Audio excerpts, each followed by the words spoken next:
பாட்டை தந்தார். ஆண்டவரை அறிந்து கொள்வது எவ்வளவு பெரிய பாக்கியம், எவ்வளவு பெரிய பாக்கியம். அருமையான தேவனுடைய பிள்ளைகளே, இந்த உலகத்தில் வாழ கொஞ்ச காலம் நமக்கு வாய்ப்பளிக்கப்பட்டிருக்கிறது. நமக்கு முன்பாக 2 காரியங்கள் இருக்கின்றன.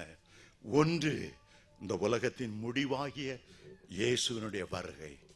2வது, நம்முடைய மரணம். 2ல் ஒன்று நம்மை சந்தித்தே ஆகும். நம்முடைய மரணம் முதலாவது நம்மை சந்திக்குமோ, அல்லது கிறிஸ்துவினுடைய வருகை நம்மை சந்திக்குமோ? ஒரு ஆயத்தமுள்ள வாழ்க்கை, மரணத்துக்கும் ஆயத்தம், இயேசுவை சந்திப்பதற்கும் ஆயத்தம். அதற்காகத்தான் இப்படிப்பட்ட சத்திய முழக்க கூட்டங்களை, சத்திய பெருவிழாக்களை மிகுந்த ஜெபத்தோடு பாரத்தோடு சகோதரன் அவர்கள் ஆரம்பித்து வைத்திருக்கிறார்கள். உங்களுடைய வாழ்க்கையினுடைய முக்கியம், உங்களுடைய மரணத்துக்கு பிறகு நீங்கள் எதை சுதந்திரித்துக் கொள்ளப் போகிறீர்கள்? இந்த பூமியில வாழ்கிற வாழ்க்கை தேவனுக்கு பிரியமான வாழ்க்கையாய் இருக்கிறதா? நீங்கள் பூமியில வாழ்கிற வாழ்க்கை பரலோகத்துக்கு ஆயத்தப்படுத்துகிற ஒரு பரிசுத்த வாழ்க்கையாய் இருக்கிறதா என்று உங்களை நீங்களே ஆராய்ந்து பார்க்கும்படி இந்த அருமையான நேரத்தை ஆண்டவர் நமக்கு கொடுத்திருக்கிறார். ஹல்லேலூயா, ஹல்லேலூயா. இன்றைக்கு வேதத்திலே உலகத்தின் முடிவை குறித்த எல்லா அடையாளங்களும் நிறைவேறிவிட்டன. உலகத்தின் எல்லைக்கு வந்துவிட்டோம், எல்லைக்கு வந்துவிட்டோம். இன்றைக்கு இந்த உலகத்தில் உள்ள ஒரு கூட்ட ஜனங்கள் சுபாவ அன்பை இழந்து மிருகங்களைப் போல வாழ்ந்து கொண்டிருக்கிறார்கள். கடந்த மாதம் அமெரிக்காவுடைய ஜேர்னலிஸ்ட் அவர்களை இஸ்லாமிய இயக்கம், IS என்று சொல்லப்படுகிற இயக்கம் பிடித்து, முடியை பிடித்து கழுத்தை அறுத்த காட்சியை நான் கண்ணார கண்டு இரவெல்லாம் என்னால் தூங்க முடியவில்லை. எத்தனை கொடூரம்! கையில ஒரு கத்தியை வைத்திருக்கிறான். அந்த பரிதாபம், ஒரு கிறிஸ்தவன் அவனை முழங்கால் படியிட சொல்லி இருக்கிறான்.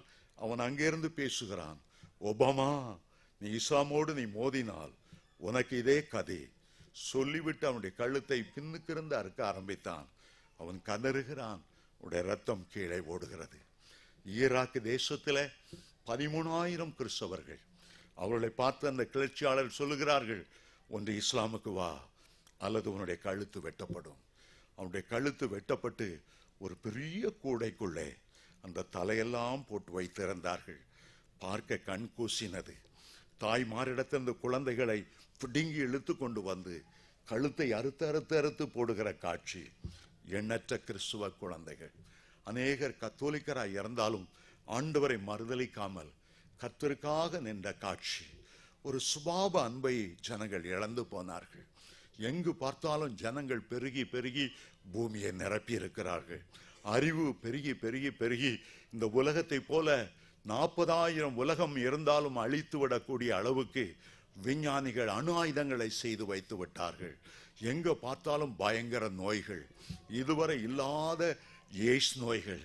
இன்றைக்கு ஆப்பிரிக்கா முழுவதையும் பயமுறுத்துகிற எபோலா என்ற பயங்கரமான தொற்று நோய்கள். பல தொற்று நோய்கள் வந்தன. ஆனால் இன்றைக்கு இருக்கிற தொற்று நோய்கள் வைத்தியத்தால் கண்ட்ரோல் பண்ண முடியாத அளவு வேகமாய் பரவி கொண்டு வருகிறது. எங்கு பார்த்தாலும் பூமி அதிர்ச்சிகள், எங்கு பார்த்தாலும் சுனாமிகள். இதுவரை சுனாமி என்ற வார்த்தையை 2004 டிசம்பர் 26 தான் நாம் கேட்டோம். அவ்வளவு சுனாமிகள். ஜப்பான் தேசத்தை சீரழிக்கும்படி அந்த ஜப்பான் தேசத்தினுடைய அணு உலைகள் மேல் அந்த சுனாமிகள் வந்து அடித்ததினாலே அங்கே உள்ள அணு ரேடியேஷன் உலகத்துக்கு ஒரு ஆபத்தாய் வந்து நின்று கொண்டிருக்கின்றன. இந்த சின்ன உலகம் தாங்குவதில்லை. ஆண்டவருடைய வருகை குறித்து மத்தேயு 24 அதிகாரம், லூக்கா 21 அதிகாரம், மார்க் 13 அதிகாரம், 1725 வருகை குறித்த எல்லா தீர்க்க தரிசனங்களும் இன்றைக்கு நிறைவேறிவிட்டன. ஆண்டவருடைய வருகை குறித்து புதிய பாட்டில 11 வசனங்களுக்கு ஒரு வசனம் வீதம் கர்த்தருடைய வருகை குறித்து பேசிக்கொண்டே இருக்கிறது. ஆண்டவராய் இயேசு அந்த ஒலிவ மலையின் சார்லே உட்கார்ந்து இருக்கும் போதே சீஷர்கள் வந்து கேட்டார்கள், மத்தேயு 24:3 உலகத்தின் முடிவுக்கும் உடைய வருகைக்கும் அடையாளம் என்ன? அதை எங்களுக்கு தெரியப்படுத்துங்கள், அதை எங்களுக்கு தெரியப்படுத்துங்கள். அருமையான தேவனுடைய பிள்ளைகளே, ஆண்டவர் அப்படி தெரியப்படுத்தின அவ்வளவு வார்த்தைகளும் நிறைவேற இருக்கின்றன. பல பெருக்கம் வரும். ஜன பெருக்கம் வரும், பாவ பெருக்கம் வரும், அறிவு பெருக்கம் வரும், நோய்களின் பெருக்கம் வரும். அதே நேரத்தில் 2 காரியங்கள் இன்னும் அதிகமாய் பெருகுமாம். ஒன்று, மத்தேயு 24:14 படி ராஜ்யத்தின் இந்த சுவிசேஷம் சகல ஜனங்களுக்கும் சாட்சியாக அறிவிக்கப்படும். அப்பொழுது முடிவு வரும். முடிவு வரும்போது இந்த சுவிசேஷம் அறிவிக்கப்படும். இலங்கையில யுத்தம் ஓய்ந்ததினாலே இன்றைக்கு எண்ணற்ற உலகமெங்கும் சிதறியிருக்கிற இலங்கை பாஸ்டர்கள் எல்லாம் அங்கே போய் ஊழியம் செய்ய ஆரம்பித்திருக்கிறார்கள். இந்தியாவிலிருந்து நூற்றுக்கணக்கான வல்லமையான ஊழியக்காரர்கள் இலங்கையை அசைத்து கொண்டிருக்கிறார்கள்.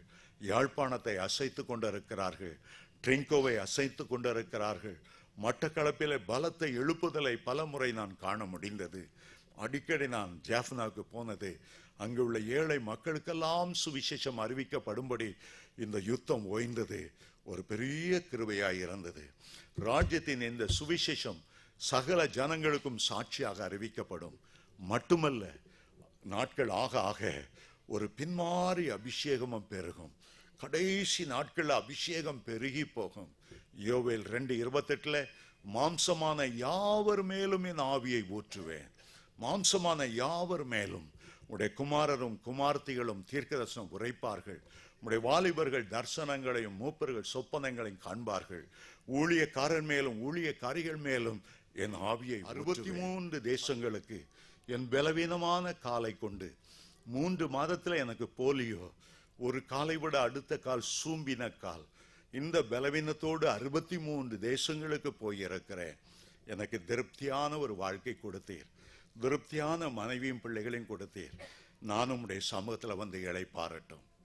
ஒரு நாள் நான் திருப்பத்தூர்ல உபவாச கூட்டம் பேசிக்கொண்டு இருந்தேன். கடைசி நேரம் கர்த்தர் இறங்குகிறதை பார்த்தேன். எல்லாரும் அக்கினி அபிஷேகத்தால நிரப்பப்பட்டார்கள். எல்லாரும் அந்நிய பாஷையில பேசி மகிமைப்படுத்தி கொண்டிருந்தார்கள். எனக்கு வைராக்கியமாய் ஆண்டவருக்காக பேசிக்கொண்டே இருந்தேன். திடீரென்று என் கண்கள் இருண்டன. உலகம் அப்படியே சுருண்டது. நான் நினைத்தேன், என்னுடைய ஓட்டத்தை முடிக்கிறேன் என்று.